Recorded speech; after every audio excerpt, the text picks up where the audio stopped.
And so I'm so glad to be here this morning. And our focus, the focus of this panel, is on criminal justice. And it's good that we're talking about criminal justice as a moral issue. In the United States today, 2.3 million people are in jail or prison. These prisons and jails are disproportionately filled with Black and brown folks. The United States has 5% of the global population and yet has 20% of the world's prison population. There are 135 million poor and low wealth folks in this country. The United States spends $80 billion a year on incarceration per year.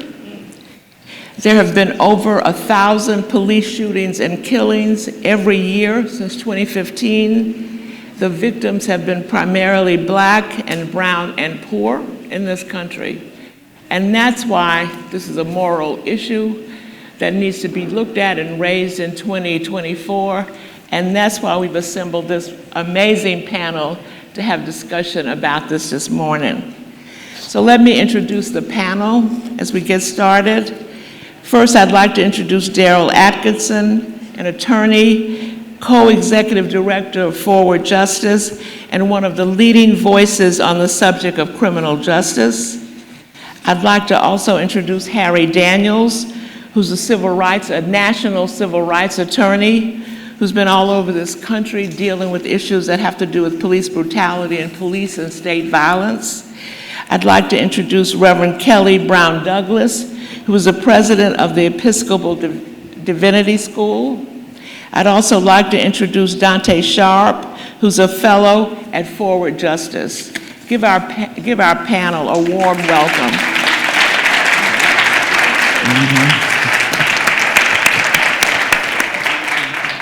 So I think we should just get right to it.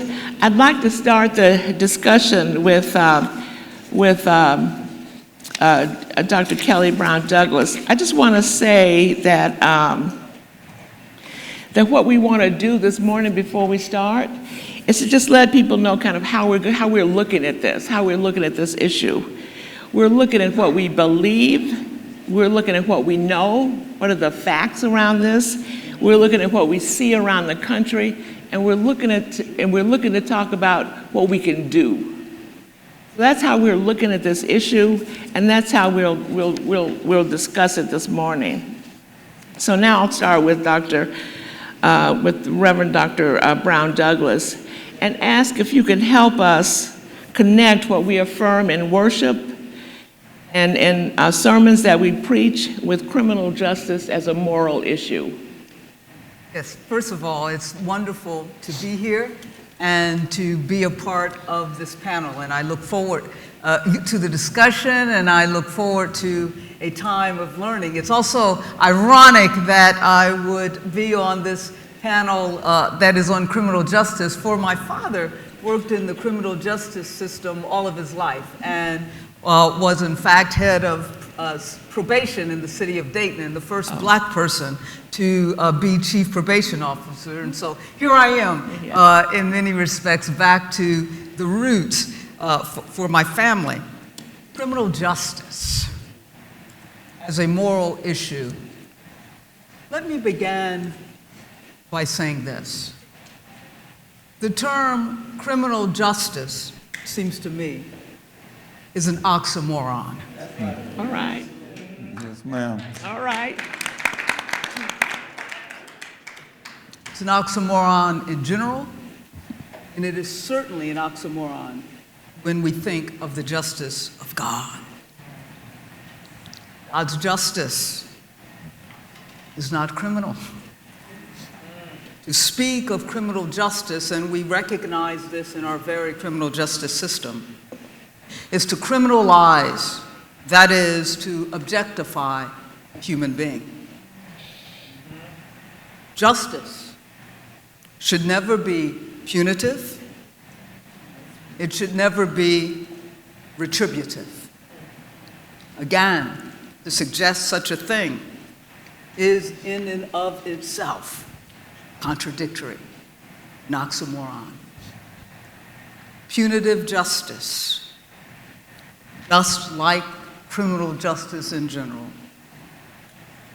objectifies another human being. Retributive justice typically lends itself to hate. Punitive and retributive justice provide the soil for our carceral system. God's justice, on the other hand, divine justice, emerges out of love. A love for all of God's creation, including God's human creation. Which means this isn't a romanticized, passive kind of love. This is an active, action-oriented kind of love. It is a love that restores one's humanity, even as it respects the sacred humanity of another. And so if we have to speak of justice in this regard, perhaps we should be talking about restorative justice. Amen. And so let's focus on justice for a second. Justice is the antidote to our carceral system. Justice, repeat that, is the antidote to our carceral system. That means justice must begin way before somebody is quote unquote eligible for incarceration. Justice must prevent that from ever occurring, which means this, that we must be clear that there are certain conditions in which life and well-being can thrive, and there are other conditions in which life and well-being cannot thrive. There are conditions which foster life, death, that foster life and well-being, and other conditions that foster death and criminality. Justice is about providing the soil, if you will, for life and well-being. People often speak of the school to prison pipeline. I speak of it as the poverty to prison pipeline. That's right. Poverty creates the conditions that foster death, that foster criminality. Poverty is a lack of options. Lack of options for well-being. The lack of economic and financial resources. The lack of not simply a make-do job, but a job that indeed can allow for the nurturing of well-being. Poverty is about the lack of employment options, health options, even recreational options, educational options, and it goes on. These are the conditions that nurture, if you will, criminality, that foster life. I like to call them theologically crucifying realities. That's injustice. justice. Justice begins with the changing of those conditions. And so it is. The justice has been the elimination of that which would prevent people from living into and realizing their full, sacred humanity. And so I will end where I began. Criminal justice is indeed an oxymoron. Our call is to make justice real so that indeed we began to work toward fostering the kind of society, and yes, even the kind of world where indeed a criminal justice system is not that which we move toward. A criminal justice system then no longer becomes a reality. I'll stop there. Thank you so much. I think we got some new definitions that fit the time that we were working and living in. So Daryl, I want to move to you to enter this conversation. You are a leading voice on criminal justice and a man of deep faith. So I want you to tell us about your reading of Philemon. I was about to say the other part. A story in the New Testament, and how does this reality of mass incarceration shape your understanding? So I want you to start there and then take us further. No, I appreciate the question, Sister Roz, and just appreciate the ability to be in this space. So often, whether I'm in academic environments or professional environments, I have to flatten myself out.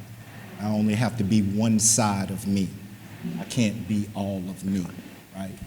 And just to have the opportunity to bring my physical, intellectual, and spiritual self, my whole self, to a space is freedom. It's a form of freedom in of itself, and it's to be celebrated. And I just wanted to kind of name that this is special in of itself, because I don't have to shunt off a certain part of myself. And so I really appreciate that. So when I got this question, right, I'm a deacon in my church. Every deacon is a repressed preacher. I said, is Dr. Barber giving me my opportunity for my first trial sermon? Then I reel myself back.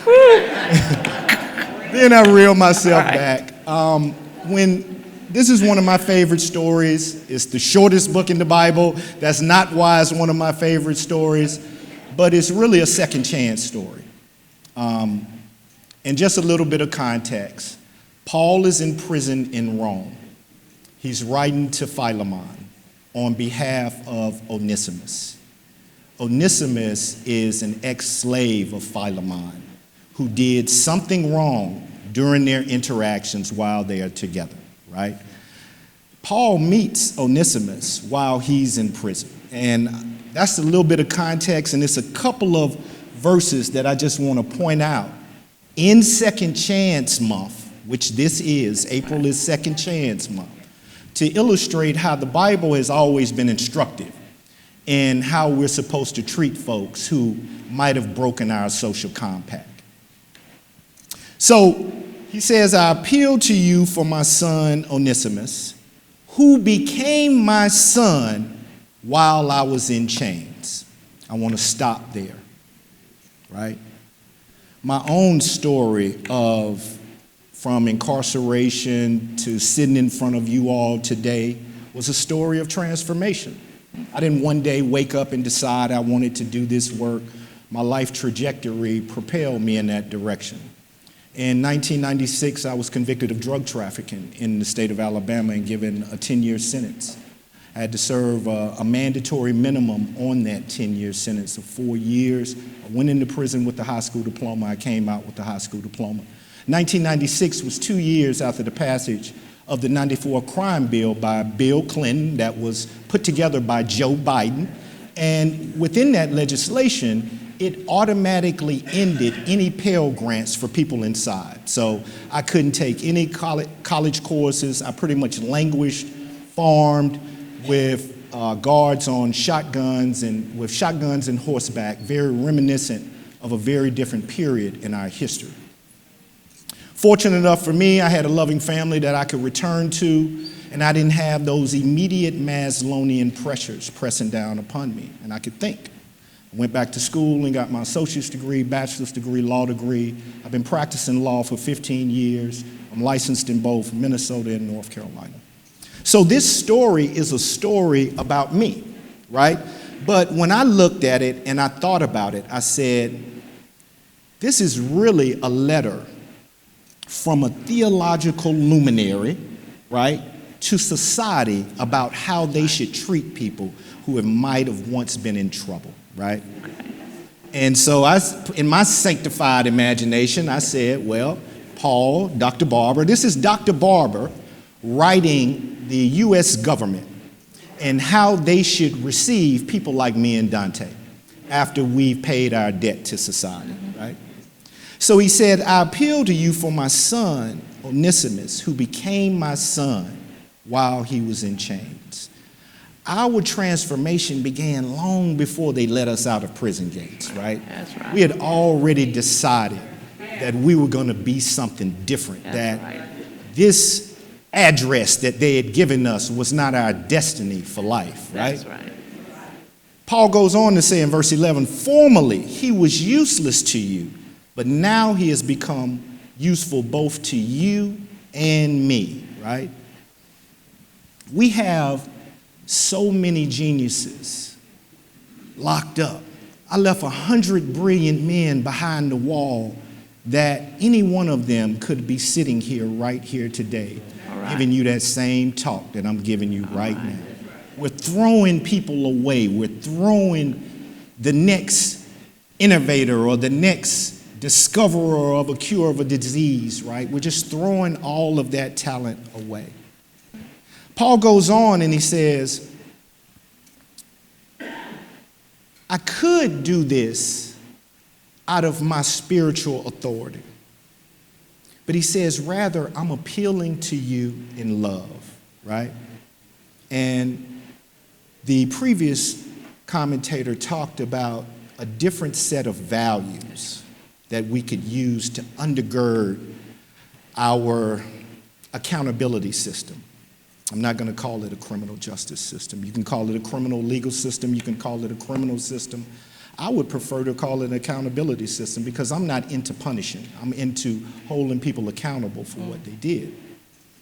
And if we were to do that, if we were to ground it in love, you would think about people who might have transgressed and broke the social compact just like you would someone in your family who transgressed against you. That brother or sister who might have not paid you that money back or who might have gave you a harsh word at the Thanksgiving dinner, do you call them an ex-offender or an ex-convict or an ex-won't pay back my money or an ex-brother-in-law? No, you call them your brother, right? So one thing that we can change just culturally, right, is the way that we refer to people. That's right. Right? I'm not an ex-con, I'm not an ex-offender, I'm not an inmate, I'm not any of those labels because, see, they leave me frozen in amber in a single moment in time.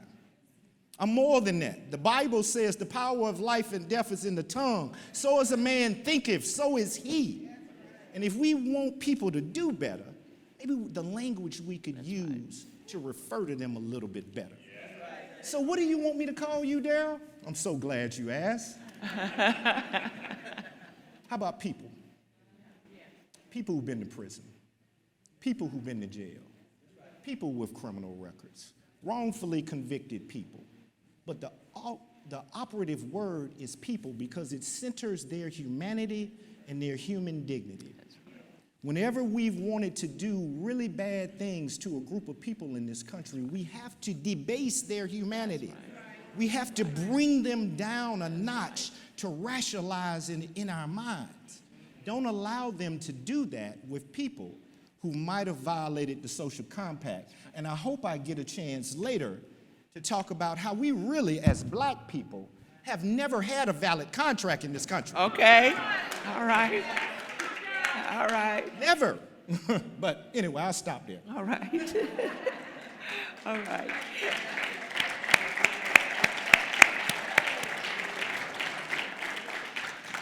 That was a good trial sermon. And we'll get a chance to come back to that. We'll get a chance to come back to that. I want to bring in Dontae Sharpe. He's a fellow at the Forward Justice. Dontae, you understand firsthand the evils of this system we're describing and we're talking about. Can you tell us why and how you work to change this system? And also, what can we do to be a part of that? You want to take some minutes? Take your time and talk about that. Good morning. Good morning. Good morning. Y'all had to bear with me a little bit because I'm gonna be honest and straight up. You know, that's what I try to do that all the time when I was doing that life sentence wrongfully, and to be straight up with people. And I've spoken a lot. Forward Justice, Caitlin and Daryl done sent me a lot of places to Congress and Duke and Carolina, different colleges, but I was never this nervous. I ain't never been this nervous. Out of all the speaking, I never felt this uncomfortable. And I wonder, this started when Reverend Barber called me like 12 o'clock at night. Of course. And we talked. And he told me about, well, I'm in bed at 7, but he told me about this. And it started then. Because I feel like I'm amongst a lot of great people, and I feel like I haven't done anything great yet. Oh. To be able to sit up here. That's just how I feel. Yeah. And that just keeps me humble too, because it let me know that God did this. God is doing this. That's right. And Right. there was so much stuff said that touched me, that sparked me. I try to write down, I try to make notes and stuff, but I can't do that. I start stuttering, I lose my train of thought if I try to. And God let me know in prison. You know, God was in there with me. I want to let you know that he was in there with me. But I had to make a choice to let him inside of me and transform me and work in my heart. And when she said about justice, I don't believe in justice. It just kept coming to me when she said criminal justice. It's oxymoron. It's like a criminal being, the word that came to me was justified. You know, I didn't get released until I accepted God's justification. I accepted his life and walked with him the best of my ability. I told God, I said, God, since I'm gonna be here, I'm gonna have to let you do what you allow prisons to be here to do, even though I was innocent. So when I did that and started studying my Bible and getting in the Bible, I was, oh, you just doing that because you in prison? That's what I'm supposed to do. That's what this for. God showed me that this place, prison, was to save people. It might be bad, but I know he turned everything around for our good that might seem bad. I learned that. All right. And he let me know. Let me do what I got to do, and then you will go. That was at the beginning. I was 17 years old, just turned 18.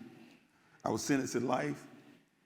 I had a card that I had to wear on my shirt that said 999 years, 98 days, and 98 months and 98 days. 1,000 years, I had to wear a credit card that we used to go to the commissary.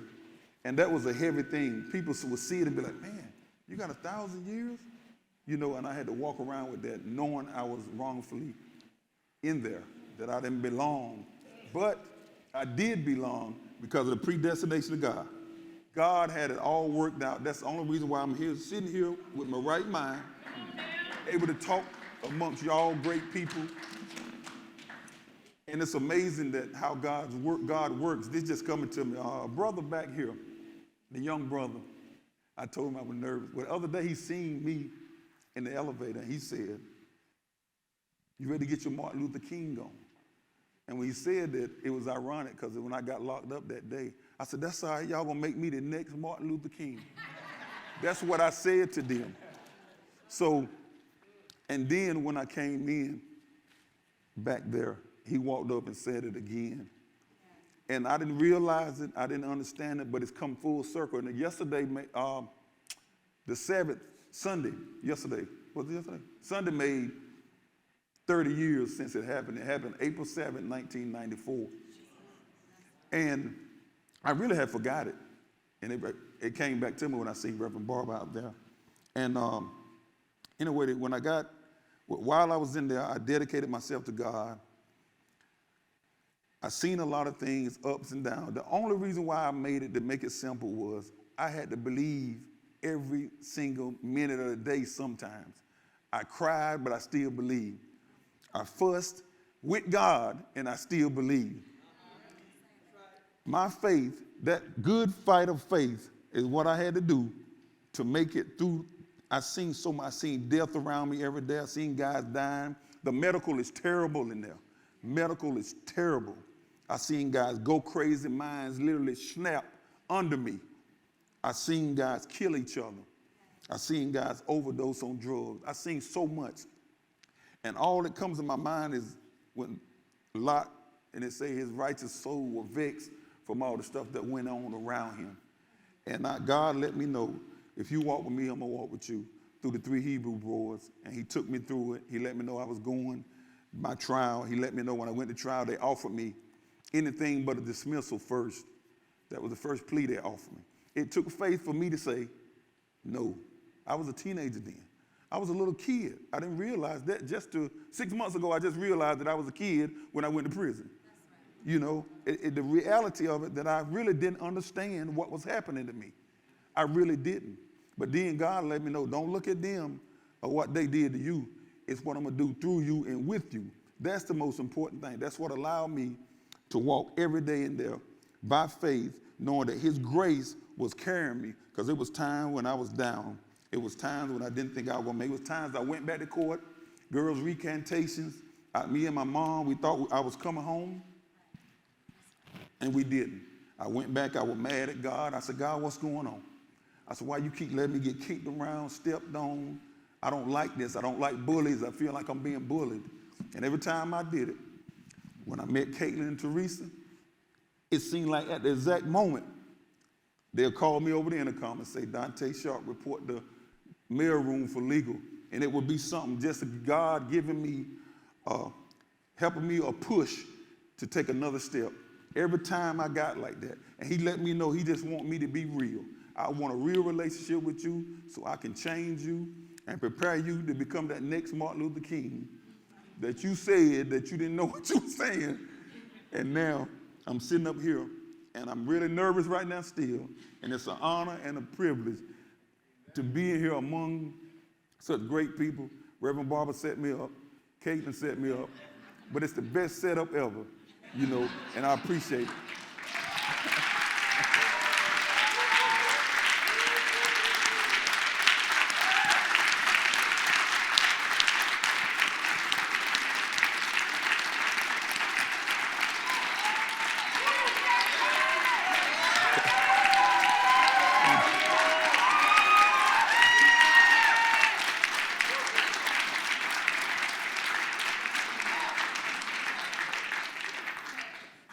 I want to say something quickly about Dontae. I actually met Dontae.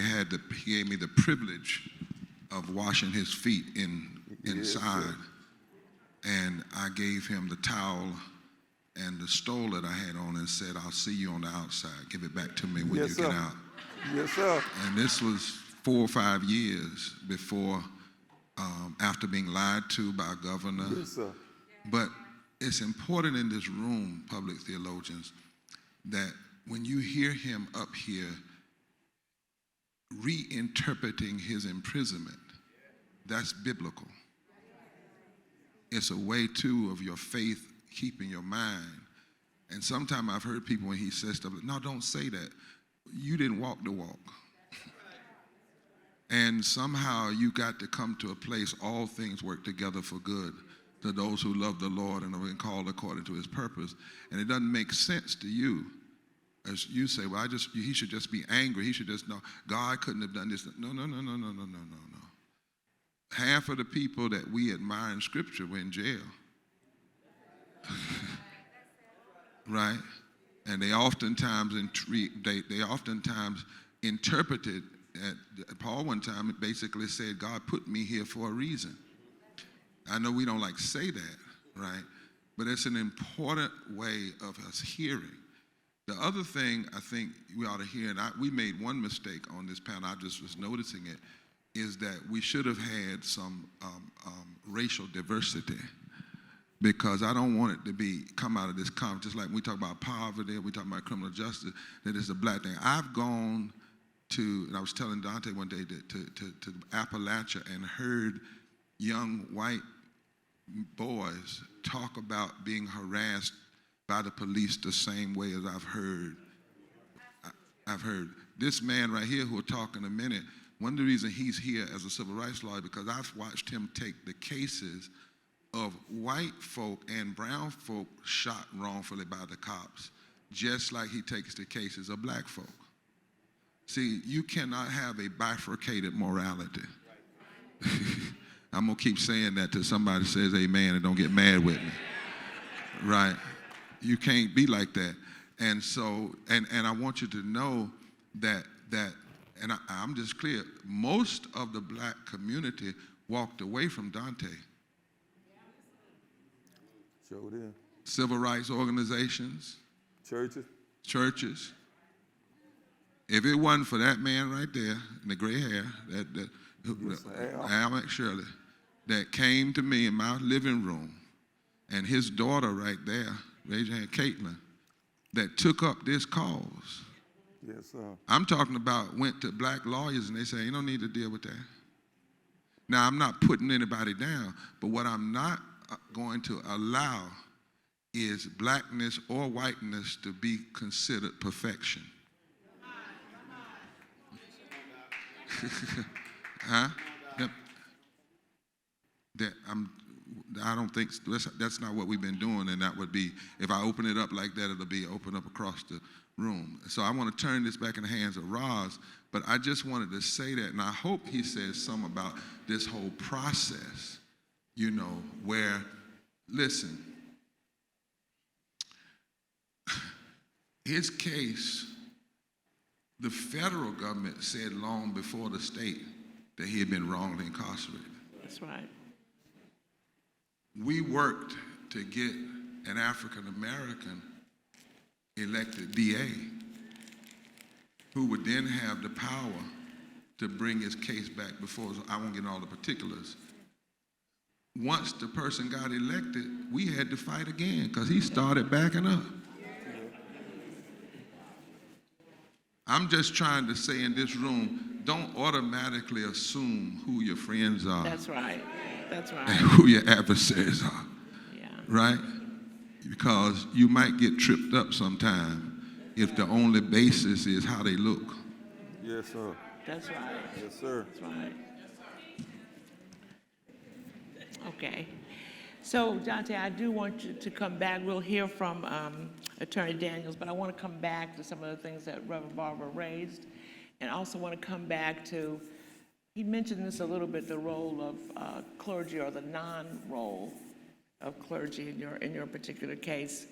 But I want to go to Attorney Daniels now, who's been moving all across this country, fighting on the side of folks who've been brutally attacked by the state and by the police. And I want you to tell us how current policy in the U.S. shapes the experience that we're seeing in over-policing. What's happening that's making this occurrence that we're seeing? So many names, we don't even know the names now We don't even know. We can't keep up. There's so many attacks. So you want to talk a little bit about that? Yes, thank you. Good morning. I am so full. This is a distinguished panel. Yeah. And Dontae, I'm a little nervous also. Let me start by saying this a little about me. I'm a national civil rights lawyer, and what that means, we go all over the United States representing people who we believe rights have been violated. As Reverend Barbara mentioned, we do not select or choose based on race or sex or religion, because we see people as people. And we have represented people from sexual harassment to workplace discrimination to cases where police involve misconduct, black, white, Hispanic, and Asian. So to be very clear, I believe that civil rights equates to me as human rights. And far as I'm concerned, last time I checked, a human is not based on the color of their skin. It's based on who they are and their creator. One of the things that I kind of want to bring up and talk about before we go into the policy is a little about my background and how I got into civil rights. I'm sure Daryl, and we talked in the back, when I was, even before I decided to go to law school, or before I even got my bachelor's degree from the University of Maryland, I watched a documentary about a man named Daryl Hunt in Winston-Salem, North Carolina. And a little about Daryl Hunt. Daryl Hunt was wrongly accused of rape and murder of a young white lady, and he was convicted. The evidence was overwhelming in favor that he was not the person who committed this crime. And some would say it was clearly established that he was not the one that committed this crime. He was sentenced to death. And the documentary talked about the trials of Daryl Hunt because he went through multiple trials. And during that process, it was even brought to a plea deal while he was on death row that he can get credit for time served and be released. And Daryl declined. Now you would think a person who have committed a heinous act as such, given a sweetheart deal, that they would agree. Daryl did not. He declined. He said he'd rather lose his life or spend life in prison to admit to a crime he did not commit. Daryl Hunt was the reason why, and ultimately Daryl Hunt was vindicated. His arrest, his conviction was overturned, and the state of North Carolina apologized to him for the wrong that was committed towards him. Daryl Hunt was the reason why I decided to go to law school, become a lawyer. I got an opportunity to meet Mr. Hunt when I was in law school at North Carolina Central School of Law in Durham, North Carolina. For the first time, I was speechless and I was shocked, celebrity struck, if you would say. But I got an opportunity to tell him before he passed he was the reason why I wanted to be a lawyer. But as you go through law school times, you kind of shift and you move away from what your original plan and what God had for you. And I decided I want to go into corporate law and be a corporate lawyer, make this big money as corporate lawyer. So I graduated law school. I worked for the federal government with the hopes eventually going into corporate law and working for the big corporations and making a lot of money. But God had other plans for me. He reminded me what was my intentional purpose and the reason why I wanted to go to law school in the first place. And I went back to the state of Georgia, left my job that I thought at times was a lot of money. I took a public defender, making $40,000 a year, struggling, but fighting for justice. Eventually, I left the public defender's office and I went into private practice. But at the time, I still was not doing civil rights work. I'm from the South. And one thing, and I think anybody, you don't mess with a boy's mama. My mother was wrongly arrested. Now, she was federal paralegal, wrongly arrested and placed in jail for a brief period of time, all because she refused to sign a traffic ticket. And I'm reminded of the story of Jonah, when Jonah lost his way, and God had him swallowed up by a whale, and he spent the time in the whale, and it was spit out, and he returned back to his starting point. Once my mother was arrested and charged, I was returned back to the starting point of why I wanted to go to law school because of Daryl Hunt. And at that point, moving forward, I was a civil rights attorney that day for it because I represent my mom. I made sure she was good and I was able to get some justice for her. But to go back to that question of policy, and what's the issue here in this country, I consider myself being on the front line of these cases. I see not only the stories, I'm involved with the lawsuits, the complaints, meeting with the Department of Justice, the Federal Bureau of Investigation, agents, district attorneys alike, and having discussions about these cases. Not just that, at some point, interacting with the actual actors, the law enforcement who have lost their way, who maybe shot and killed or committed some act, maybe in a deposition or the hearing or setting. So we see it up and close and personal. And one of the things that we see all the time in dealing with these cases from a civil standpoint and also from a prosecutorial standpoint, from a criminal standpoint, is the unwillingness of those, and Reverend Barber mentioned it, those who are put in office and positions that can do something, chooses not to do anything. It seems like once they get elected, they forget and lose their way. It's amazing, and I say this all the time, that if myself or anybody else committed a crime in this room, before an investigation is complete, we'll be in jail trying to get bond. Even though when you see these acts that's captured on video cameras, body cameras, and so many different ways, that it's well, let's hold on one second. Let's not immediately judge. Well, I think we taught a long time ago, Dontae, if you shoot a person in the back, they running from you, that's just wrong. We learned that from Looney Tunes or Yosemite Sam, that you don't shoot them in the back. So when you talk about policing and policies, it was an act push, and it was the Justice to Policing Act, also known as the George Floyd Act. And the first two things that were pushed by the senators and the sponsors of this particular bill is correcting standards inside the federal criminal policing misconduct statute. They'll deal with mens rea. Mens rea is a guilty mind.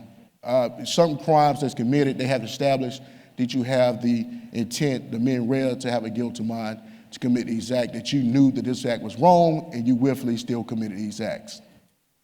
Well, that's the standard within the federal police statute as the standard as it applies today, meaning that in order to prosecute an individual, law enforcement, under this violation, you have to establish that they had a guilty mind, the willful intent to commit this act in the beginning.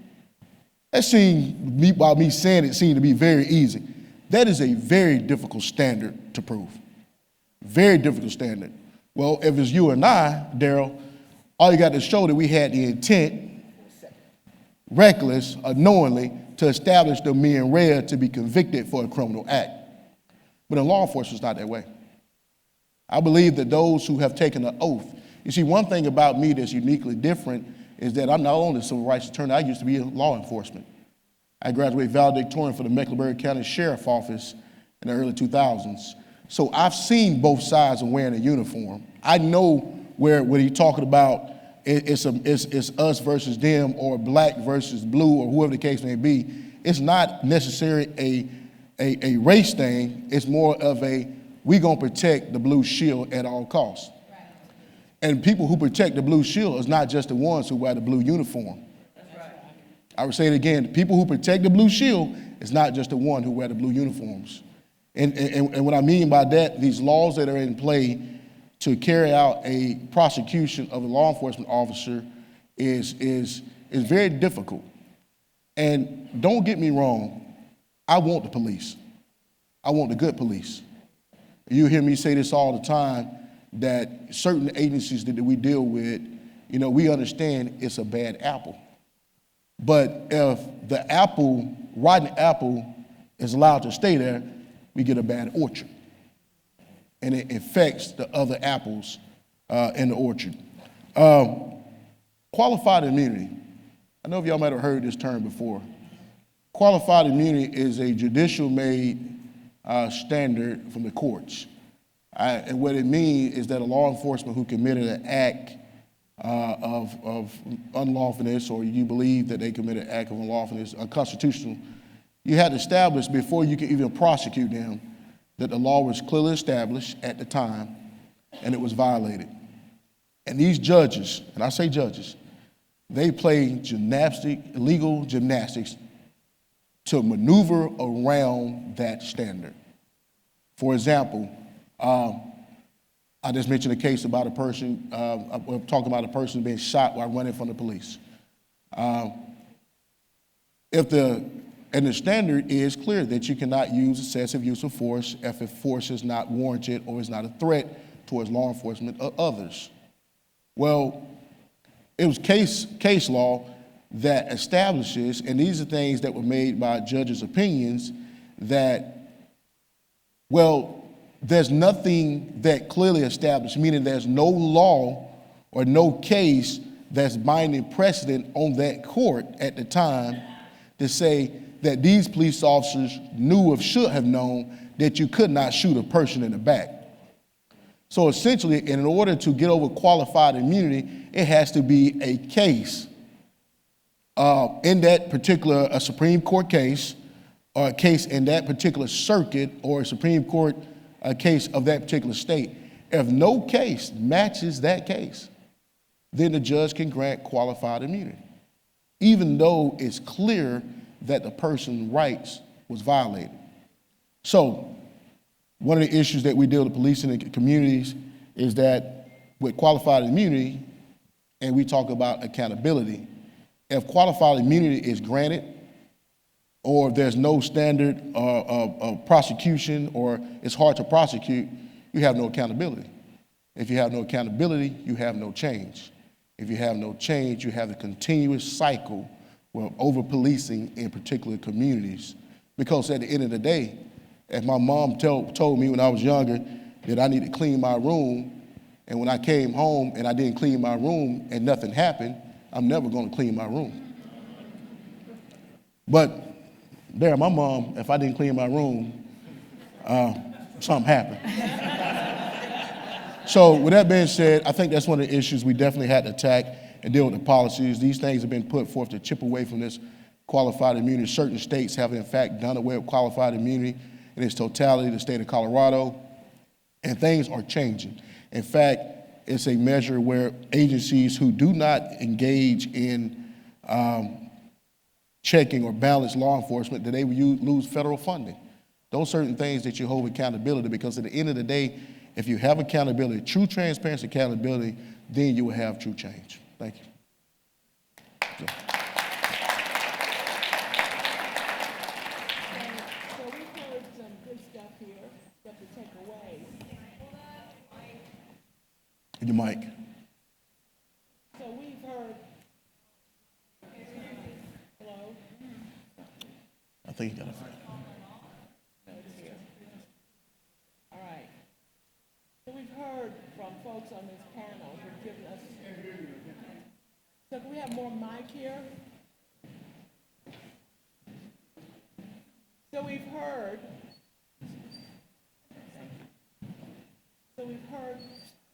I don't know, Jonathan. Is this a sign?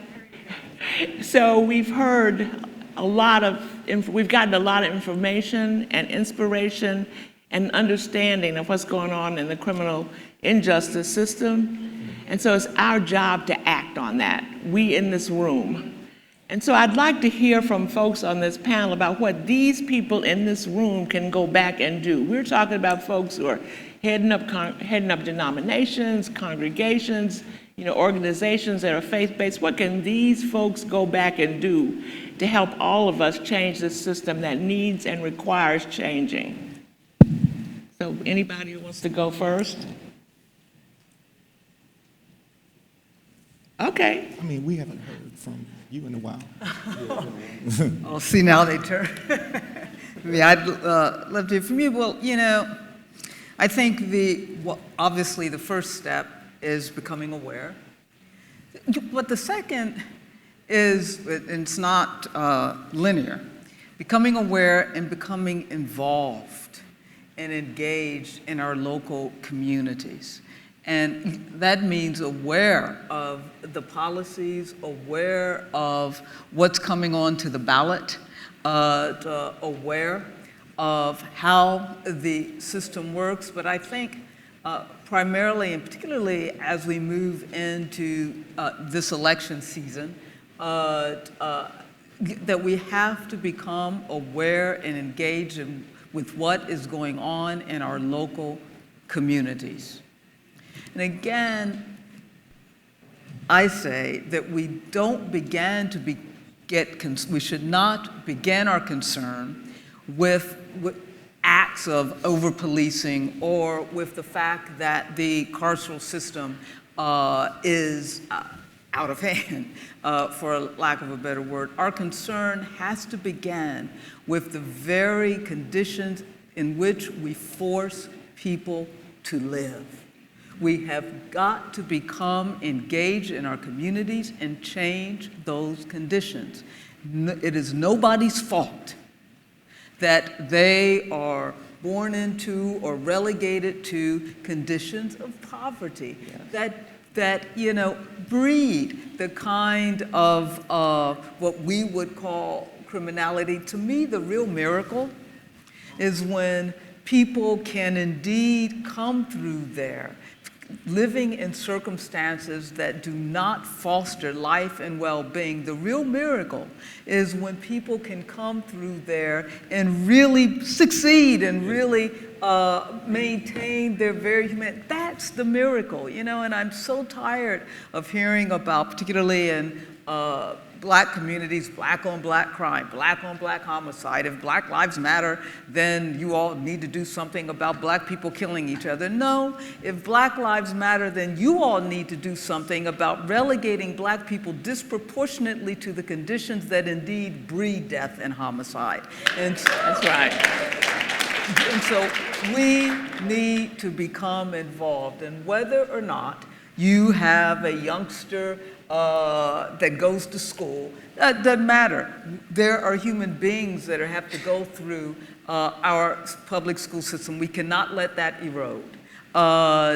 We have to become involved in our public school systems. We have to provide the kind of opportunities for everybody. That means educational opportunities, employment opportunities, housing opportunities, healthcare opportunities, et cetera. If we want to make a dent in and a response to over-incarceration in our society, it seems to me that we have to begin at the root of where that begins. And so that's, I guess, from a quick response, getting people aware and getting them involved, and not involved at the point of incarceration, but at the point of the communities in which people are relegated to live. Yeah. So I've seen a lot of heads nodding on this panel as she talked, and rightly so. And I want to also remind us all of the poverty to prison pipeline. That's a critical thing that I have not heard.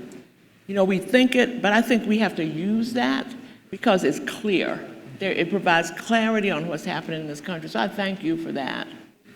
So one of the things we've been doing with these panels is to ask each person to tell quickly about what they would say or ask of one of our candidates, any of our candidates for president in the 2024 election, or tell them to do. So could we get a round of folks just quickly saying what they would do, what they would say? Do you want to start here? It's a lot of things that I would like to ask them, but one thing that, to me, that is always important when we talk about systems and things that capacity, you talk about poverty to prison pipeline, we're talking about the government. All right, let's keep in mind, we're talking about the government. It's supposed to be a government for the people and by the people. So if we're talking about the government, Daryl, we should be talking about voting. All right, Daryl, and Daryl showed me backstage some statistics in Wake County and Raleigh, North Carolina that was very disturbing, that I did not know, that in 2023, all of the use of forces in Wake County, Raleigh, North Carolina, were 100% against black people. 100%. Say it plain, Harold. They ain't beat up none but black folks. They ain't beat up none but black folk. 100%. And we talking about disproportionate pretextual stops, searches, seizures, as such. 100% they beat up only black folk in Raleigh, North Carolina. That is the capital city of North Carolina. Probably one of the most progressive cities that's in the state of North Carolina. So we asked the candidate, when you look at statistics as such as this, we're not talking about rural Alabama, we're not talking about rural Mississippi. North Carolina's in the South, but Raleigh's considered, matter of fact, President Obama headquarters in Raleigh, North Carolina when he ran for president in 2004. 2004. As the candidate, when you look at these statistics and you see these things, what are you going to do about it? Are we going to block, don't prevent real reform? Because the President of the United States can sign executive orders. You know, you're looking for bills on long-term legislation, but you can do things at the beginning to show that you're committed to accountability and change. And if you're not, it's a good thing we have another election. In 4 years, you put them out. And you mean it. You know, I tell people all the time, you know, we talk about elections and running things of that capacity, and people complain, they come to these city council meetings and these things. Stand firm.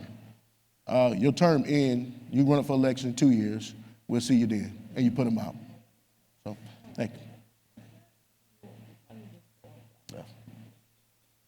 Okay, Dontae, do you want to?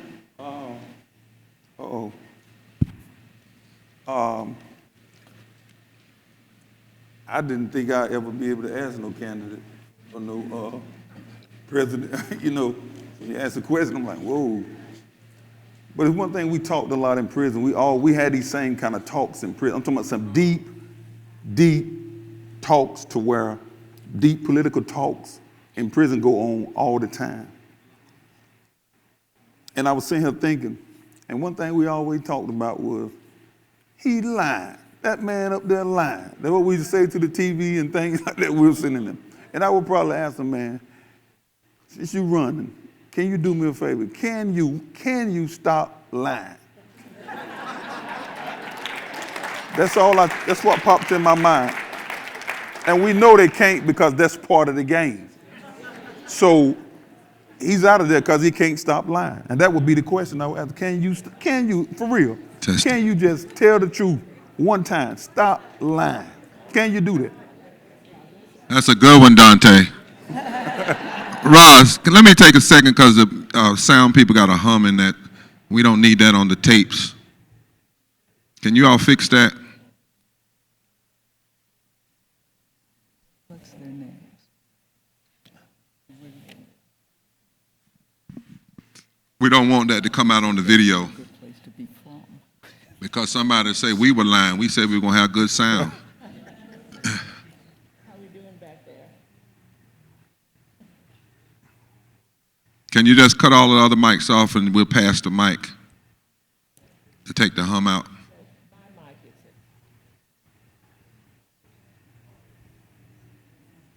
it. It's from the building.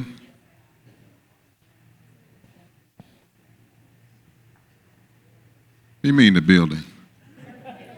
They say the building humming. That sounds like a... all right, go ahead, Roz. Maybe you can... Well, the only mic that's working, Reverend Barbara, appears to be yours. Yeah, okay, well, come, let me give it to you. Wait a minute, mine is back on. So Daryl? I want to pivot, Sister Ross, if I could, and go back to your... I want to pivot, if I can, and go back to the first question that you asked about what this group of people can do. Okay. People who lead congregations, people who are leaders in faith communities. And one of the things is for us to be truthful with each other and radically honest, and I take that this is that kind of safe space. And one thing that we can do is really try to strip the politics of respectability out of our places of worship.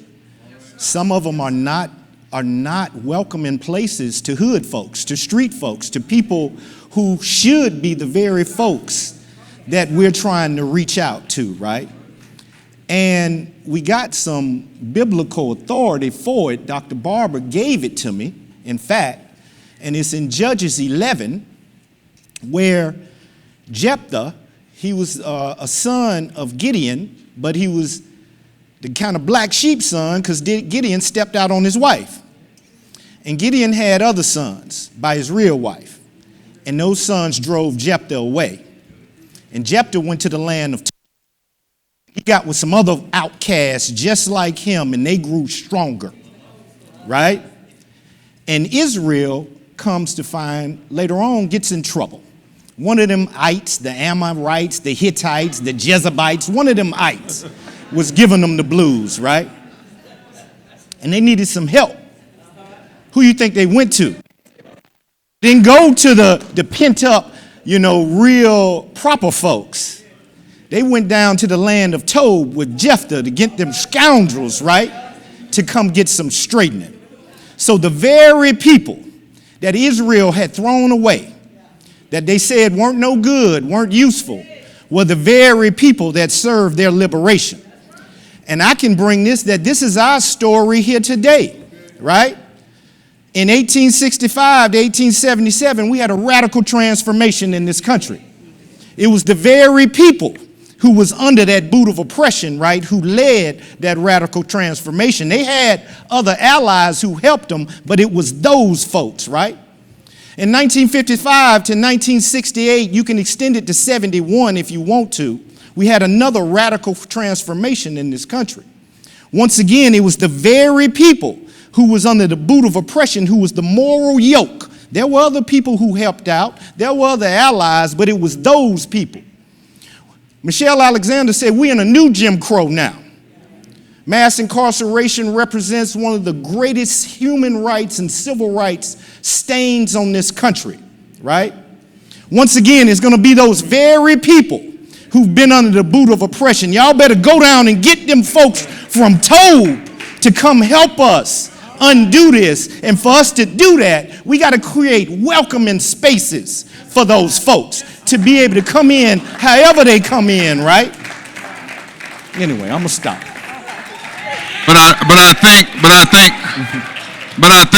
think to stay in line with the conference, the church that's doing that, and many of the people in here are doing that, what should be our question to a person seeking to lead this country as a president about those in the land of Tob? I mean, I want the Daryl to say, because I got a bunch of answers. But give me, no, not an answer, but I want you to give me what question, if this conference was sponsoring a... Sure, if I was asking any of those presidential candidates right now, I would ask them, what are you going to do to ensure that we have maximum feasible participation in a true multiracial democracy, particularly the folks who are excluded from that democracy. Right now, some 4 million people, 1.3 million of them are living in our communities who are barred from voting because they have a felony conviction. That's right. That's a new electorate. Right. And you have the final word. Oh, I think my mic's on. Yeah, you're good. Oh, well, I don't I know. cherish having the final word, but I will, first of all, thank everybody on this panel. I have learned a lot and am very humbled to be in your presence, and so thank you, and thank all of you here. So what would I say to one of the candidates that are running for president this year? Of course, we hear from both of them so much that our democracy is at stake, they say, or the soul of our nation is at stake. I believe that inasmuch as those things may be true, what they signal is that there is something even more fundamental that is at stake for us in our nation, in this election, and perhaps beyond. and that is our very humanity. Our very humanity. Our humanity. I'm going to push you to ask the question because we got to get to the next panel. Oh, okay. I need the question. All right. And I can say that to my fellow preacher. Yeah. We need the question. So I'm getting there. Okay, but I need the question pretty quick. I'm going to be bishop just like you would if you were at the Episcopal conference. All right? So the bottom line is, how is it and what kind of society do we need to foster that is indeed a reflection of who we are as sacred human beings and that honors our humanity? That's right. And such a society is a society where we do not allow other people to suffer. That's right. And it is a society where we recognize that each and every one of us have bodies that can be hurt, have hearts that can be broken, and have dreams that can be shattered. That's right. Let's give this panel a big hand. Let's give this panel a big hand for coming on. Let's give them a big hand.